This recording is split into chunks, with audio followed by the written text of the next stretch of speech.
Já, velkomin að Rauða borðinu á Samstöðinu klukkan 8, þá var það sagði fréttir, hjá mér Sigurjón Magnús og María Lilja. Herðu, við byrjum í Kína, það nú svona svo frétt sem hefur farið víðast heiminn. Þetta hérna úr Kænugarði þessi frétt, Kænugarðspósturinn. Þarna verið að segja frá því að Trump sakar Kínverja, Rússa og Norður-Kóreu að gera samsæri gegn Bandaríkjunum. Þarna sjáum við hluta af hersýningunni. Við erum svo með aðra frétt sem ég tók frá Ítalíu.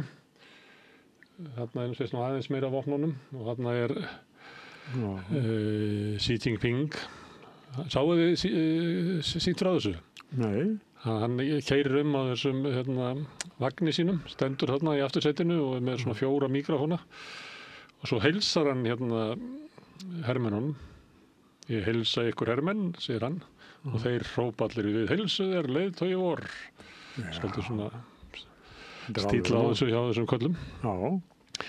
En þetta náttúrulega, þarna gerist margt á sama tíma, þarna kemur í ljós, og það ástæða fyrir að Trump að svara svona, það kemur í ljós að svona svo stefna sem að Bandaríkjamenn hafi verið að reka, meðal annars með því að setja á tolla á Indland sem að ýtir Indverjum til Kínverja og svo náttúrulega hefur það gerst með Úkraínustríðinu að Rússar hafa farið svolítið í fangið á Kínverjum. Að þá að verða til svona öflugt, ég segi ekki bandalag, en svona tengslan á milli þessara ríkja. Eitthvað fyrirbæri. Og þessi hersýning núna, hún svolítið afhjúpar þetta svolítið mikið. Líka því að þarna voru Kínverjar að sýna alls konar ný vopn, neðan sjáar dróna og alls konar dótiri sem að fólk svona að reyna að meta og einhvern veginn virðist þetta vera þannig að þarna rennur upp fyrir fólki hversu öflugur kínverski herinn Þó bara hafa eitt í huga sem að hann Erlingur hernaðarsagnfræðingur var að benda á held ég á RÚV eða einhvers staðar að þetta náttúrulega her sem hefur ekkert verið í hernaði. Og það skiptir máli að hermennir fá að æfa sig. Þess vegna rússneski herinn og úkraínski herinn eru virkustu herinnir.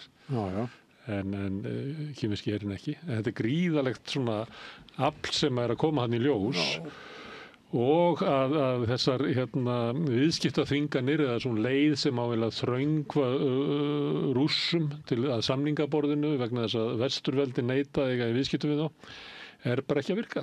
Nei. Og ég held að það sé öllum augljós sko. Það svona bregst Trump svona við að kalla þetta samsæri. Hann ekki líka með þessu að koma svona helstu óvinni sínu með ógnunum saman í eina grúpu? Það hefur komið fram í samtölum mínu við Hilmar Þór Hilmarsson að til dæmis þessi refsitollar á Indverja hafa akkúrat þau áhrif og Indverja bara svöruði strax með þeim hætti. Og fóru móti fóru yfir og átti fund með Xi Jinping sem var í fyrsta skipti í 7 ár sem að leiðtogar þessar ríkja var að tala. Þannig að þetta fer bara allt í gang og málið það að Bandaríkjamenn hafi ekki afli til þess að þröngva einhverjum til þess að hlýða sér og það eru aðrir valkostir sem svo var til dæmis í kaldastríðinu þá höfðu ríki oft annan valkost þannig að það var ekki hægt að þröngva þeim til að það betra fyrir ríki að hafa fleiri en einn pól í heiminum. Eða þú verður alltaf að valkosti. En þetta sýn líka svolítið skammsýni hjá Trump. Þetta vandamáli sem að með, það gengur ekki upp utanríkisstefnan hjá þeim. Nei. Sem annars vegar það að þeir eru með menn inni sem að vilja styðja Úkraínu og Evrópu. En síðan eru aðrir sem meta það til lengri tíma þá sé það ekki hagsmunir Bandaríkjanna að vera óvinnur Rússa vegna þess að það leiðir til þess að Rússar verði í bandalagi með Kínverjum. Þess vegna verði að slökkva á Úkraínustríðinu og hleypa Rússum aftur inn í heimshagkerfið til þess að þeir geti orðið betri vinni Bandaríkjanna til þess að ýta þarna á milli. En þetta bara tvennt fer ekki saman. Ekki samkvæmt íslenska stjórnarráðinu allavega? Já, það voru fundir þar, Kristrún var í fundi með, þetta kallað eitthvað, þetta kallað NB8. Þetta Nordic Baltic 8, þetta eru norrænu þjóðirnar og Eystrasaltsríkin. Þarna var eins og var allt annað svona tónn og þá var það einarður stuðningur við Úkraínu og svona vangaveltur það hvort að það voru fundur á morgun sem eru viljugu þjóðir sem eru svolítið að skoða að senda hermenn inn til Úkraínu. Ég held að Kristrún eigi að vera á þeim fundi svona ykkur aðilega honum allavega.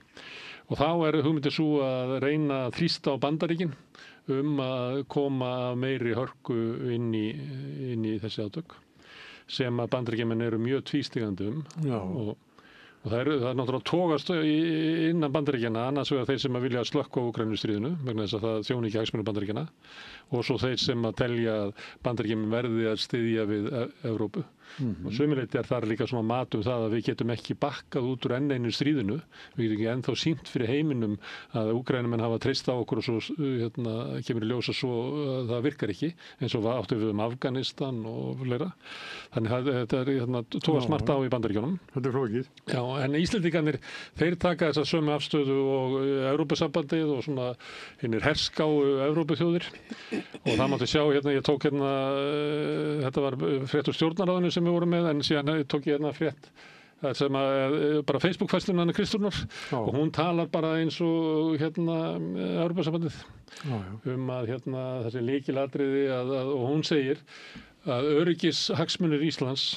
þetta sama og Þórdís Kolbrún sagði liggja vígvöllin í Úkraínu, hún segir ekki beint vígvöllin, en það sé grundvallaratriði að stöðva Rússa í Úkraínu. Það sé svona ystu mörk Evrópu. Og þá var hugmyndin svo líklega að ef að Rússa verður ekki stöðvaðir í Úkraínu að þá muni þeir valta yfir Evrópu og endanum taka Ísland.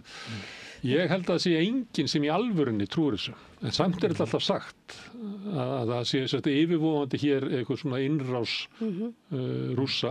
Ég held að enginn trúir því að Rússa sé á leiðinni inn í Vestur-Evrópu. Ég meina margir sem hafa ekki eins og trúa því að Rússar ætli sér að taka alla Úkraínu. Ætla að taka kannski 4 óblast. Þannig að þetta tal að við verðum að stoppa það annars valtar yfir ykkur dóminó sem sjónarmið sem eru kannski margir inn í Eystrasaltslöndunum trúa, kannski ykkur inn í Póllandi. Kannski skiptir þetta máli fyrir Norðurlandaþjóðirnar sem hafa alls konar viðskiptahagsmuni í Eystrasaltslöndunum. Þannig þeir eiga bankakerfið þar og eru mjög fléttu saman í viðskiptakerfinu þannig að það getur verið áfall fyrir Norðurlandaþjóðirnar að missa Eystrasaltslöndin en það bara á ekki við Ísland. Þetta kannski hljómar svo kalt. En þá þetta sagt að þá við að bara standa með öllum þessum þjóðum út frá þeirra öryggishagsmunum. En það sem við verðum að reyna að draga fram í þessum samtölum ég og Hilmar Þór að Ísland verður að meta sína eigin öryggishagsmuni. Það sem mér þykir óhugnalegt í þessu ég fæ svona hugrenningatengsl þegar að talaður hinnar viljugu þjóðir.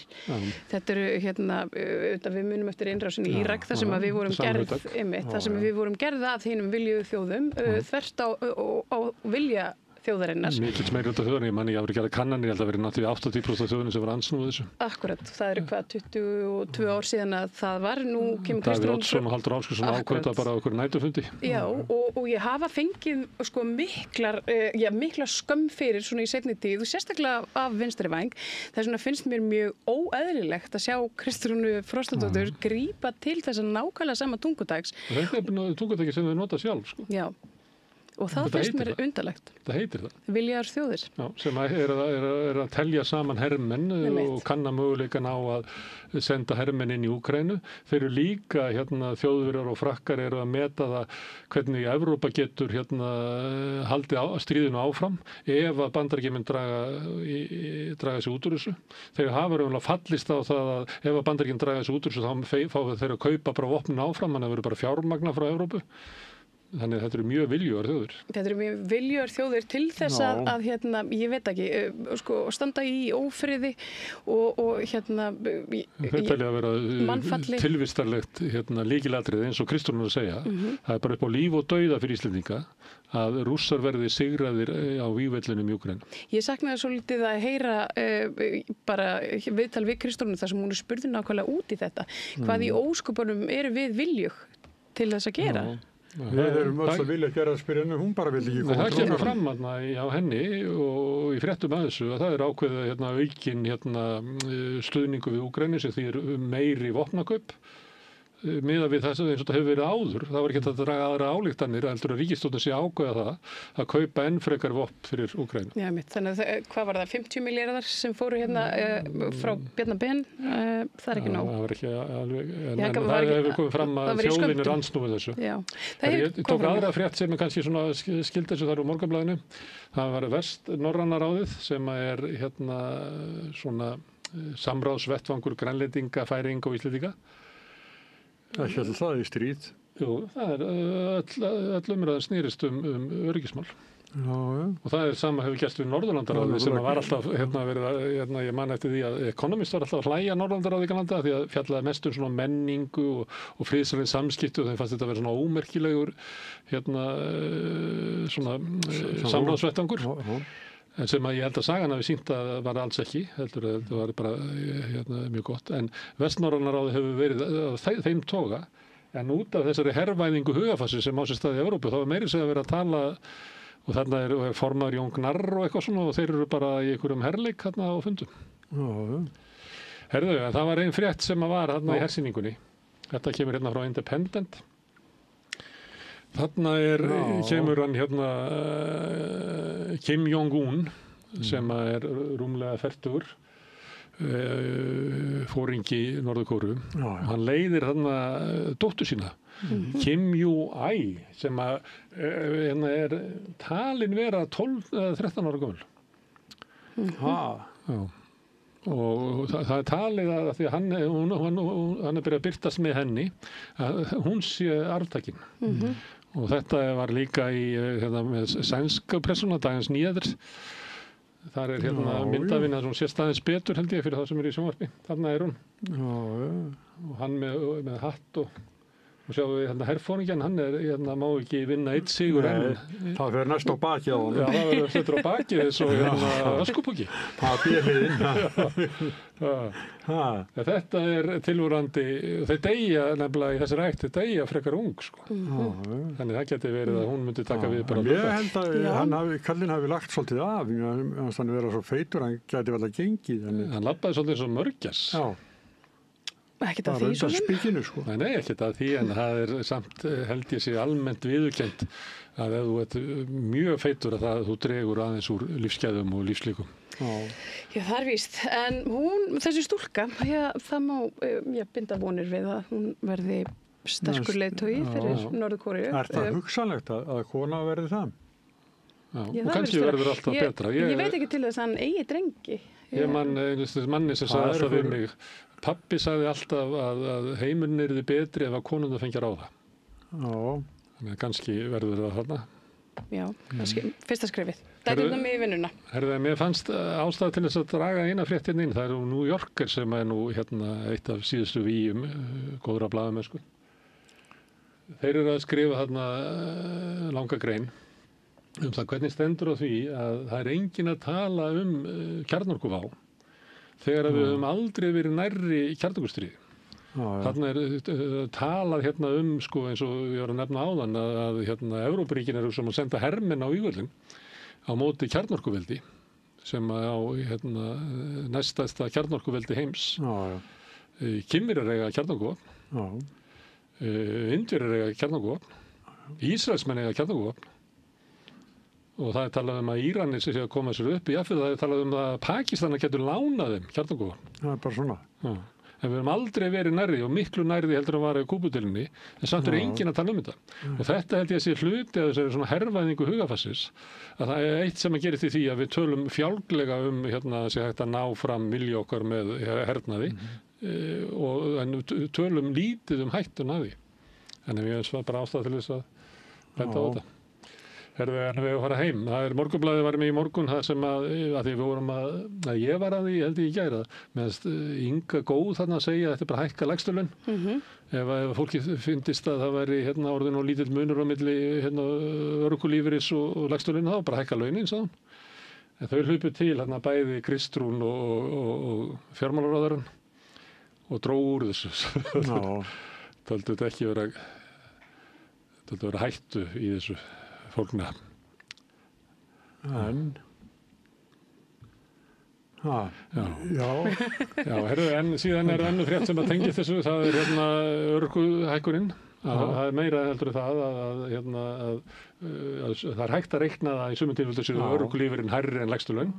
En svo það líka fjármögnunin á þessari hækkun, að hún sótt í það að skerða raunverulega lífeyrisréttindi og einkum þeirra sem á lágum launum eða vinna með erfiðsvinnu.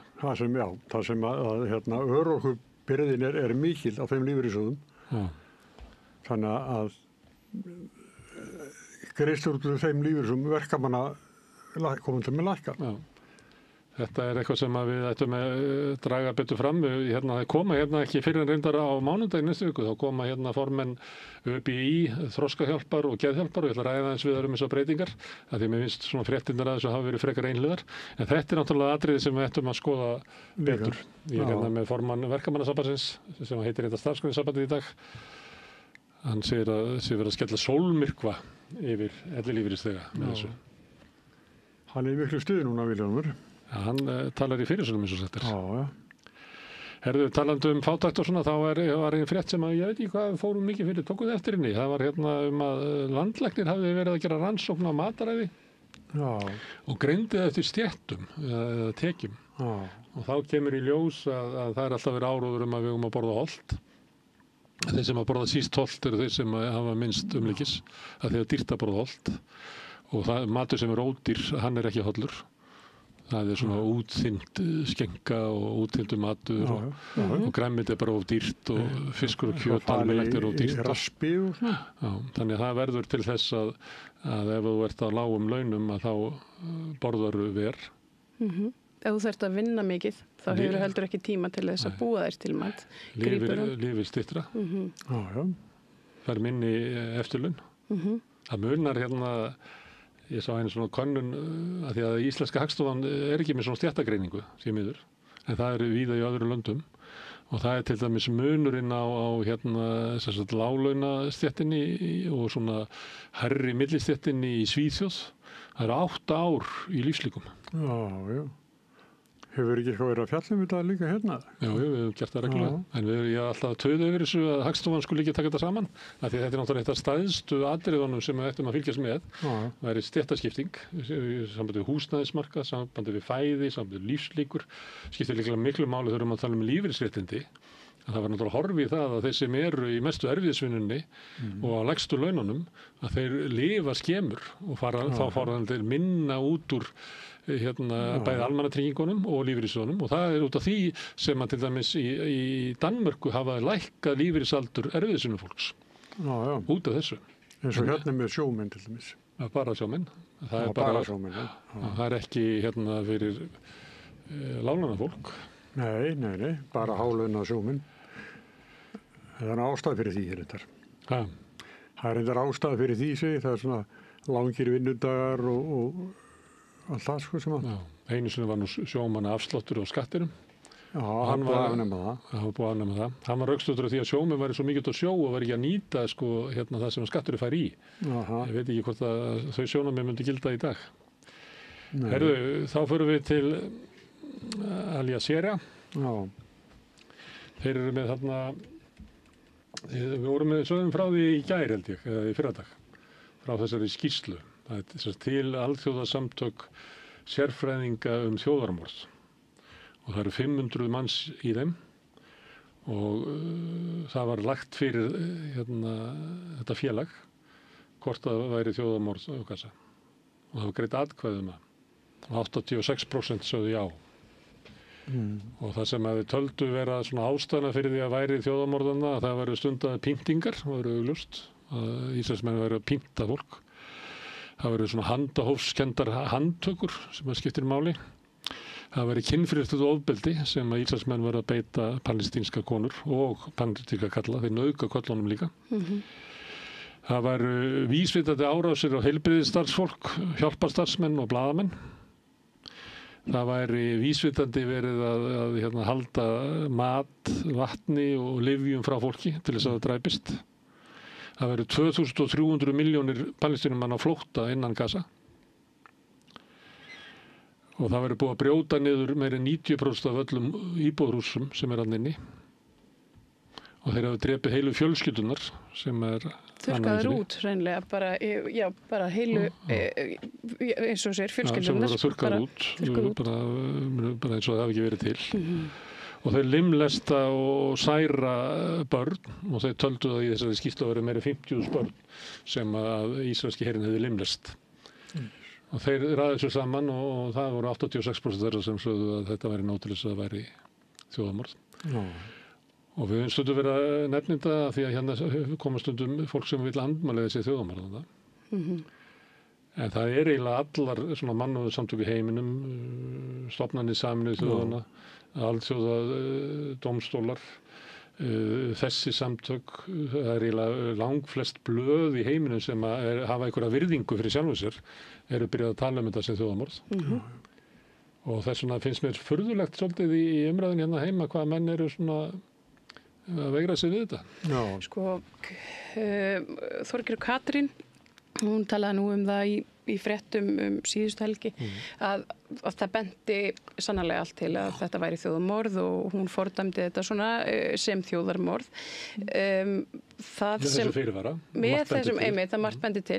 En það sem að hún samt sagði var í raun nóg til þess að fá mann svona svolítið til þess að klóra sér í hausnum sko, vegna þess að þjóðir heims hafa og bera mikla ábyrgð gagnvart fólki sem sætir þjóðarmorði. Samkvæmt alþjóðalögum að ef að þú telur þessi þjóðarmorðaninni þá verður að gera allt sem í þínu valdi stendur til að stoppa það. Það bara það. Það bara eins og horfa mann drukkna. Akkurat. Það glæpur að vera á ströndinu og reyfa sig ekki. Og það kemur að því að þetta verður gert upp og þá eru öll hinn vestrænu ríki sem ekki hafa lyft litla fingri, hvorki til þess að fá hingað flóttafólk frá Gaza, liðka til við fjölskyldusameiningar, veita þeim dvalarleyfi sem nú þegar eru hér á landi, og nú ég að tala sérstaklega Ísland. Þetta eru löndin sem að munu vera sótt til saka. Þau verða látin svara fyrir þetta. Já. Herðu, þetta er gott. Haaretz það er fjölmiðl sem í Ísrael. Það er búið að vera alltaf meira og meiri mótmæli þarna og ég veit að það eru margir sem halda að kannski verið mótmæli til þess að Ísrael breytum stefnu eða eitthvað. En þetta er náttúrulega fyrst og fremst mótmæli sem að vilja fá Gísland tilbaka og það hefur alltaf verið svona línan hjá þeim og þess vegna náttúrulega tóku Hamasliðar tóku Gíslana vegna þess að hingað til hefur að verið stefnan að þú eiginlega höfuðmarkmið Ísraels er að ná Gíslanum aftur. Það er engin okkar sem ávera hann að hinum einn. En hann hefur svolítið breytt stefnunni Netanyahu og þessum er þessi mótmæli. Þau eru ekki það geta ganga fram af fólki í þjóðarmorðið, það er ekki þannig. Nei, það hefur ekki verið að mótmæla hingað til vegna þess að því þykir miður að það séu yfir 50.000 limlest börn þannig að hinum einn við línuna. Heldur er það einfaldlega vegna þess að þau óttast að það sé fólk einhver einn af þeim úr þeirra samfélagi sem hugsanlega gæti verið að sæta sömu meðferð og það er svona það sem að slær þetta fólk að þeir virðist mest. Já, ég finnst bara að taka þetta fram að því að fólk gæti trúa þeirra að heyri þessar fréttir að það sé möguleiki að því að verða einhvers sko stefnubreiting svona innan frá í Ísrael. Þetta snýst alls ekki það. Herðu, það er hérna Dagens Næringslíf sem er nú viðskiptablað þeirra í Noregi. Það er við sögum frá því að norski olíusjóðurinn hefði ekki viljað fjárfesta í Caterpillar og dregist tilbaka og selt bréfin. Og það er vegna þess að þessar gröfur eru meðal annars notaðar til þess að hreinsa til á Gaza og þess vegna dró olíusjóður sig út. Drepa fólk meðal annars. Og þá hringdi blaðamaður frá norska ríkisjórnarpinu í varnarmála ráðuneyti og utanríkisráðuneyti Bandaríkjanna. Og þá kemur í ljós að það er verið að undirbúa refsiaðgerðir gagnvart Noreg út af þessari ákvörðun. Þannig að þess vegna var þessi frétt eiginlega út allt í Noregi í dag. Það svo sagðir að norsku blaðamaður sem hringdi til Bandaríkjanna og fekk svör. Hér við vorum blaðar og fréttamennsku hérna. Við getum ekki hringt í forsætisráðara hér til að fá svör við ykkur svona spurningum. Bara ekki. Það við ætlum kannski að gera eins og normennir og hringja bara beint til Bandaríkjanna og við ætlum kannski bara fyrir bara fram hjá þeim. Þetta er alveg ótrúlega sko hvernig þetta orðið. Sko. Ég held reyndar að sko að verða að hafa í huga að Bandaríkjamenn vildu koma sér frétt á framfæri sko. Þannig það þurfti ekki að pína þetta út úr þeim. Þeir eru að segja það bara að við ætlum ekki að vinna þessu. Að því sé að ráðast á Caterpillar frænda sem að styðja Netanyahu og vinn okkar. Þau vildu bara koma til skila. Já, þetta er áhugavert. En ég fór sko, minn hugur fór líka í blaðamennskuna eins og þinn, Sigurjón, því ég hugsaði með mér, það var blaðamaður sem tók upp síman og hann hringdi til Bandaríkjanna og fekk eitthvað svör. Eitthvað sem verður svo þetta stór frétt. Þetta er eitthvað svona blaðamennska sem við kannski sjáum ekkert voðalega mikið af hér. Við sjáum bara eintóma tilkynningar frá ráðherrum sem þau senda frá sér sjálf. Það er ekki hægt að ná í þetta fólk. Þess vegna ég svolítið að leika mér að þessu. Ég birti myndir af stjórnarráðinu, tilkynningunni og svo Facebook-fæslunum Kristrúnar. Þetta eru fréttirnar sem eru öllum miðlum. Akkurat. Þannig það er eiginlega tilgangslaust að birta fréttir MBL eða RÚV eða Vísi. Það er bara beint tekið upp að þessu. Þetta er bara svo var eins og þau kalla grannablaðmennska. Þetta er bara það. Það er bara valdastéttinni. Herðu, hérna er glæpafrétt. Þetta er það var að byrja að tekið fyrir málið. Það sem að dóttirinn er ákærð fyrir að hafa myrt föður sinn í Arnarnesinu sem við fjallaðum. Þetta er sorglegt mál. En það er önnur glæpafrétt sem að var í dag. Það sem að, ég var nú ekki alveg inn í þessu sko. Það er eitthvað maður sem hringir bjöllunni hjá eldra fólki, segir þeirra frá Microsoft og fer að skoða tölvunar og næra að leggja inn á sig pening úr hafbankunum þeirra. Er það þannig? Ég gerði mér bara lítið fyrir rétt fyrir fréttir og spurði einstakling sem að þekkir hansi vel inn á svona tölvur og tölvukerfi hvort að það væri ekki auðveldar að fara bara svona bakdýra megin og fara bara í gegnum djúpvefinn og búa til eitthvað kóða og bara ná í þessar upplýsingar. Þú átt að kunna það. Þú þarft að kunna það. En nei, það var svolítið áhugavert það sem hann segir. Hann segir, þú ert með fullan aðgang að öllum raftækjum heimilsins ef einhver hleypir þig bara inn og ég meina þetta er ekkert mál.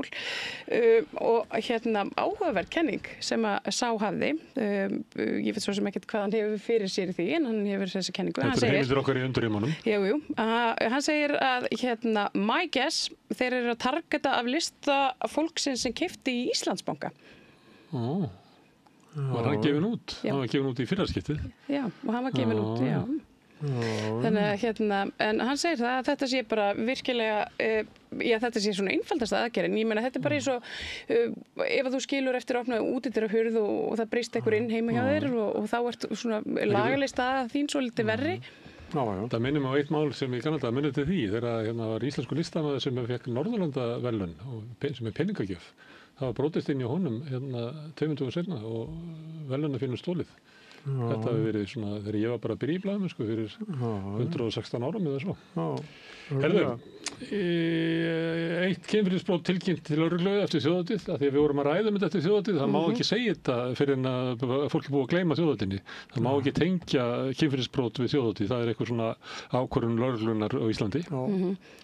Þannig að það komið fram að það var eitt kynferðisbrot. Eftir þjóðhátíð. Eftir þjóðhátíð. Hvað er ekki 4 vikur síðan? 4-5 vikur. Einmitt. Það má ekki segja fréttina fyrir. Það er þöggunarbann, það var frétt nálgunarbann. Já. Það er semst þannig að menn sem eru dæmdir í nálgunarbann, oftast menn, að þeir eiga að fá ökklaband. Þannig að þetta fylgjast með því hvort þeir haldið það. Já, þetta eru sem sagt einhver fyrirmæli frá ríkissaksóknara frá því bara 2023 eða 2024 að þeir sem að brjóta gegn banninu fái sem sagt á þessu ökklaband og það sé hægt að fylgjast með ferðinu þeirra, þeir séu fjarlægðir að heimili og annað slíkt. Og það var myndaður í kringu þetta starfshópur sem að skila þessu á sínu verki bara núna eitthvað tíman í mars að mér skilst en Þorbjörg hún virðist hafa skellt þessu svona inn í samráðsgáttina núna rétt fyrir þingið. En er þetta ekki sjálfsagt mál ef ykkur er dæmdur í nálgunarbann að hann sé með ökklaband? Getur þú sett ykkur í nálgunarbann og sagt já þú bara verður að hegða þér vinnurinn? Já, ég reyndir ég á eftir að lesa nákvæmlega þessa tillögu það sem mér þótti undarlegt samt, mér finnst allar þvingunaraðgerðir í garð einstaklinga, veitum ekki hvernig svona halda þeim í lágmarki. Nálgunarbann er þvingunar. Akkurat. Þú mátt ekki koma 200 metra. Já, til að vernda annað fólk. Já. Og ef þú dæmdur í það, hvað er að því að þú setjum með öglaband? Þú ert ekki þú getur ekki verið sund nema að sjáist þú sem öglabanda. Og gefum okkur það að þessi manneskja virði síðan allt upp frá því að hún fái öglabandið þetta nálgunarbann þú veist, ég fylgst með ferðum og ef þú brýtur á tvisvara þá færðu öglaband. Akkurat, og hægt að fylgjast með ferðum þessu fólks öllum stundum, þetta, þú veist, þetta eitthvað neginn, mér finnst eitthvað óþægilegt við þetta og ég næ ekki að setja fingurinn á. Það væntanlega þannig að sá sem er að vernda með þessu, ef að sá gerir viðvart að gæðin var bara í stigagangnum með eitthvað, að þá fyrst verða að skoða, það getur verið að skoða þetta bara hver nenni því ef allt í lagi. Nei, það ekkert gagn að því ef það ekki skoðað fyrir en að maður brýtur það. Það hlýtur að vera þannig að það pípir bara ef þú kemur í 200 metra og ég meina, er það ekki eðlilegt að konan í þessu tilfelli hefði bara fengið bara pípa að hann er komin í 200 metra heilaðu, þannig að hún geti varið sig. Fólk fær nálgunarband á okkur ástæðum, það er ekki bara að því ykkur leiðist hann.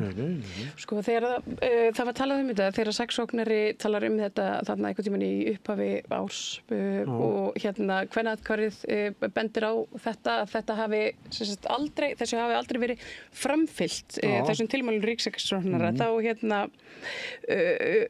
kemur það í ljós að öglaböndin eru ekkert til. Svo er það bara annað mál. Það er svolítið íslenskt. Það var bara eftir að kaupa þau. Herðu, Samstöðin var með frétt, þú ert að skrifa Hanna-María. Ísland komið með sitt eigið æs.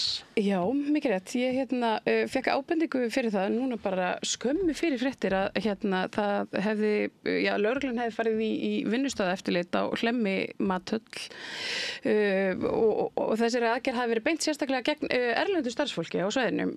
Það sem að sjónarvottar. Það er náttúrulega líklegra til að hafa ekki dvalarleyfi og ekki rétt til þess að vera að vinna. Já, en ég meina staðurinn var í blúsandi gangur í öllu. Fólki var eitthvað svona kippt frá störfum, því var stillt hana upp í einhverja röð og það var látið rita niður kennitöluna sínar á pappíri ef það var ekki með skilríki. Þau fengu svo viðvaranir að næst þegar lögregla kemi þá þyrftu þau að vera með fullgilt skilríki og annað væri lögbrot og þau ættu þau að hættu að vera handtekin. Það sem að ég fór þarna og ég ræddi við sjónarvotta, ég tók viðtal við 2 menn, þar á meðal annar þeirra vakti máls á þessu fyrst á Facebook.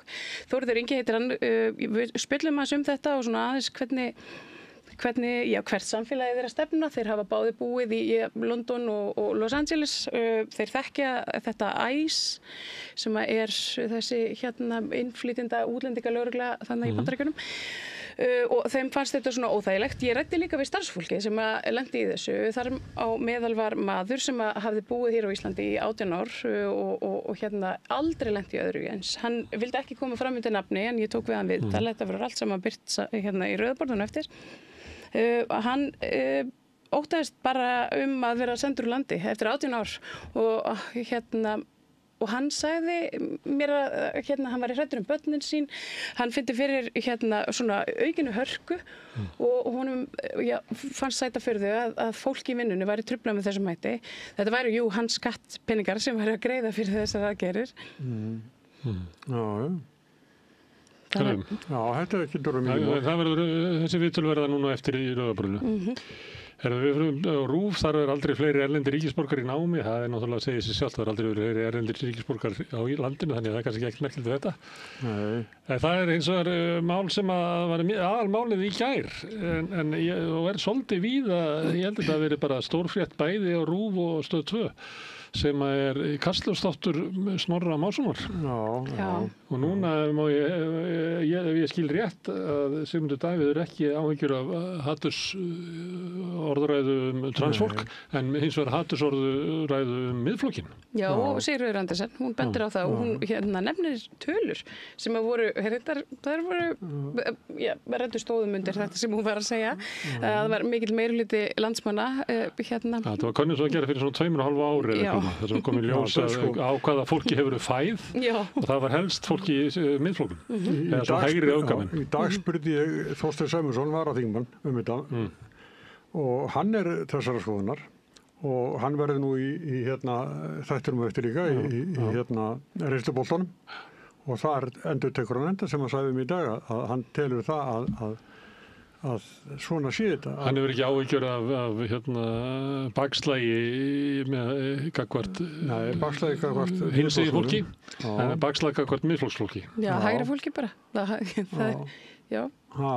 Svona það sko. En já, ég veit ekki alveg sko, þetta er svo leiði til að standa með Snorra. Já, og drepa málin og dreifa einhvern veginn. Þetta er svona, þú veist, eitthvað svona eins og það að sko að lýsa yfir andúð á miðflokknum og því sem hann stendur fyrir sé það sama og hatast út í tilvist transfólks.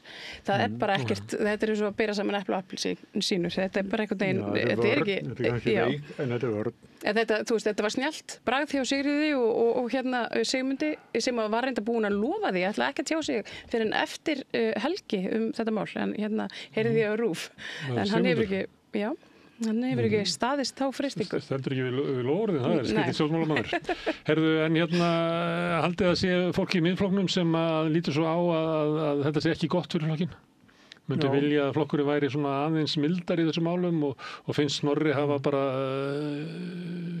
gert á sig? Og gert bara. Haldið þið það? Ég held að miðflokksmenn einmitt svona fórherðist og þéttirraðirnar og dragi að sér núna kannski líka. 10% af fólki sem vil kjósa ná flokk. Þetta er sæmilega stór flokkur orðin og það er náttúrulega mörg sjónarmið uppi. Ég held að sé ekki margar transmannskjur í miðflokknum. Nei, ég er kannski ekki allir sem eru til að taki málstæðir að frekar heldur en hins. María hefur ekki trú á því að sé neinninn í miðflokknum sem telur að Snorri hefði betur sleppt þessu. En þú heldur að sé einhver hópur? Já, ég veit það bara. Bara þetta samtölum sem ég átt. Herðu, ég er með opnu viðskiptablaðinu. Það er hvers virðið Blikastaðarlandið sem segðu þetta hratt. Blikastaðarlandið.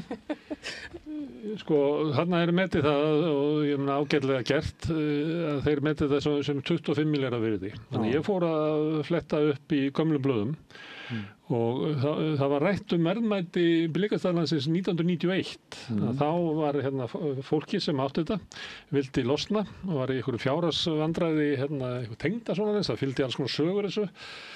Þetta er fyrir 91, það er svolítið langt síðan 91 var. Það eru á reinöldinni sko. Herðu, þá stóð Mosfellsbæ til boða að kaupa landið og ég framreiknaði það að þá var það 800 milljónir króna. En síðan var líka rætt við Reykjavíkurborg kaup og þá var það komið á núvirði svona nálagt milljarði. En það er núna metið á 25 milljarðar. Það fannst verið ágætt að taka þessi dæmi því við erum stundum að tala lóðabraskið. Þarna sést það á þessum tíma sem eru hvað... Ég þarf að fletta þessu upp sko vegna þess að þannig þegar íslenskir aðalverktakar voru 34 ár. Og þá var ég ritstjóri á sko mannlífi þarna fréttatímaritinu og þá var mikil umræða um þetta og ég fór svo óvinnilega leið til að fá þetta staðfest að ég man ekki tölundar. Ég get flett heim upp sko. En þetta var svona mikið máli, enginn vildi tala við mig fyrir hennar sko. Þetta sýnir náttúrulega hvað braskið hefur ágerst.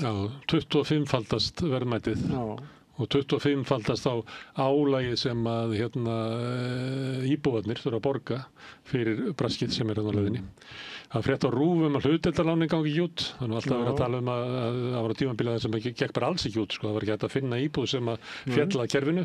En það er búið að vera að laga þetta. En samt er staðan svo að þetta er kerfi sem á að styðja fyrstu kaupendur til þess að eignast og það bara er ekki að virka þetta kerfi. Það er vegna þess að fyrstu kaupendur eiga margir hverjir ekki í að þær milljónir sem þú þarft að leggja á móti og svo þurfum við líka bara að fara að horfast í augu við það að það er ansi margt fólk sem eru bara skuldarar í vanskilum og hafa ekki einustu leið til þess að hérna nýta sér þessa leið. Þetta einmitt fólki sem að þyrfti helst á henni halda. Hlutdeildarlánin voru fyrir þá sem áttu að eiga pening til þess að kaupa sér.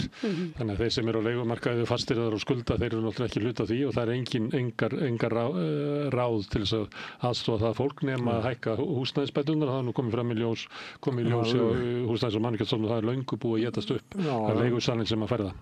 Skrýmsli bara áta bara leið og kom. Það er reyndar merkilegt. Hjó eftir með myndi, þegar þú myndist á það síðasta þetta með húsaleigubæturnar. Að það er innu í vasa leigusöluna, þá fór ég að skoða því. Það er svona sérstakur, þú getur hakað við það, að bæturnar renni beint í vasan ef þú treystir ekki sjálfur þér til þess að greiða, leggja það upp í leiguna. Þetta snýrist ekki það, sko. Þetta snýrist það að húsaleiga hafði bara hækkað meira heldur en nam hækkun húsnæðisbæði, þannig að leigjendur sátu eiginlega verra á eftir. Hitt er náttúrulega sem er gert eins og það er félagsbústaði að gera þetta, að það er þessi fátæk og þeim er ekki treystandi. Þannig þeir vera bara að opna bankabækurnar sínar og félagsbústaði taka beint húsnæðisbæðunar, þannig þeir er ekki treystandi til þess að hafa þær. Þetta er einmitt, þetta er það. Ég talandi það að það er ekkert verið að fara rúfrétt, það er við erum búin að segja þetta er bara verið að lesa upp úr samþykktum peningamála nefndar að þeir sjá ekki fram á að ætla að lækka vextina ekki á þessu ári og líklega ekkert á næsta ári. Það er smá hneyksli spennan á milli Seðlabankans og þjóðarinnar. Já, það er stjórnvöld standa með Seðlabankanum.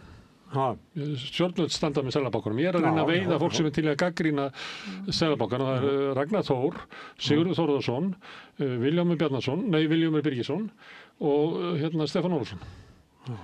Það er bara þar með uppstæðið. Bara ríkisstjórnin eins og leggur sig bara stendur með Seðlabankanum. Það er því miður.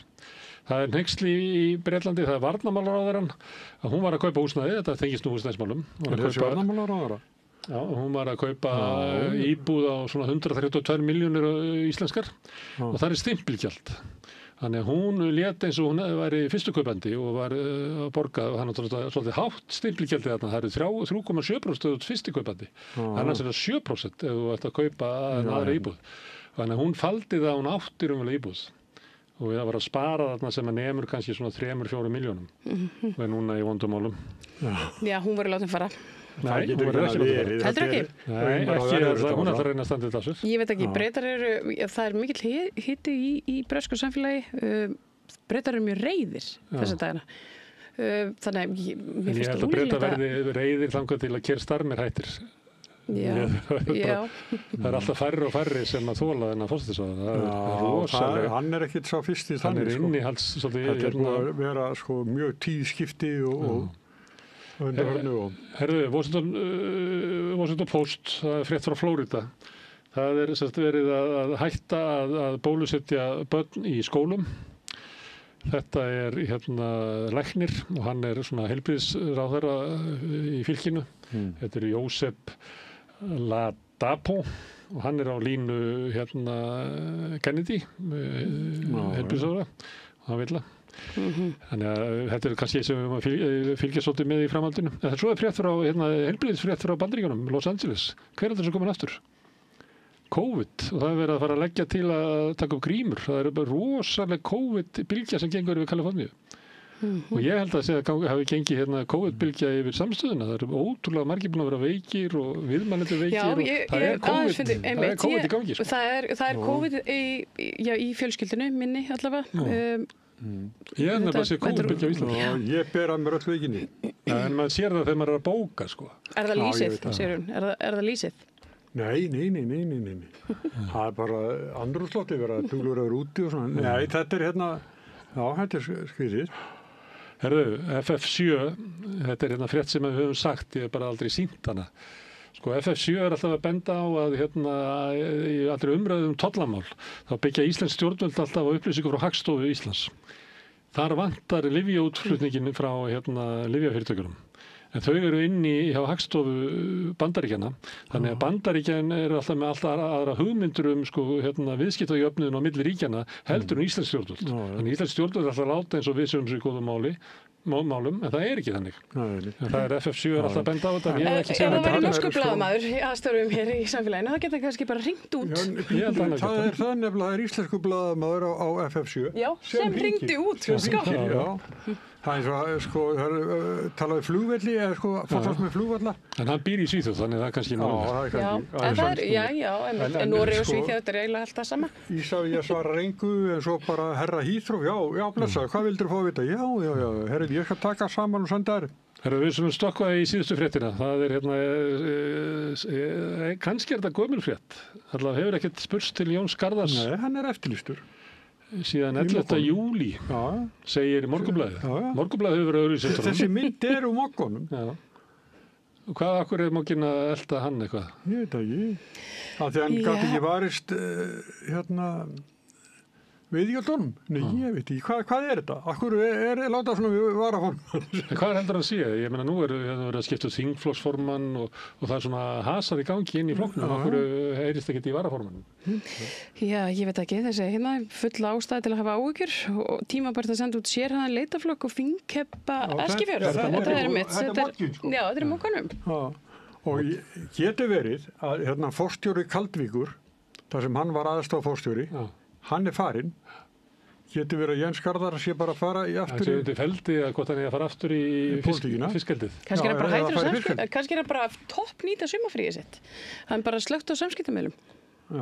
Það getur verið. Ef að Jens Garðar að hlusta, þá viljum við heyri í honum. En það er þó mikilvægir að hann hafi samband við mokkan sem miklar áhyggjur af því. Herðu Sigurjón og Marín Lilja, kærar þakkir. Ég bendi á að framundan er rauðaborðið. Þið sem eru að horfa á okkur á Facebook eða YouTube, þið verðið að pikka upp nýjan straum sem við sendum út.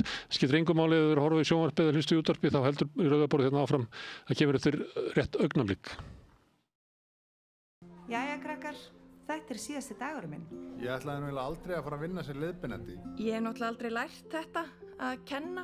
Ég lærði nefnilega hagfræði. Hæ krakkar, ég nýji kennarinn ykkar. Ég er búin með 5 ára kennaranám og ég hlakka til að vera með ykkur þangað til þið útskrifist. Fjárfestum í kennurum. Kennarasamband Íslands.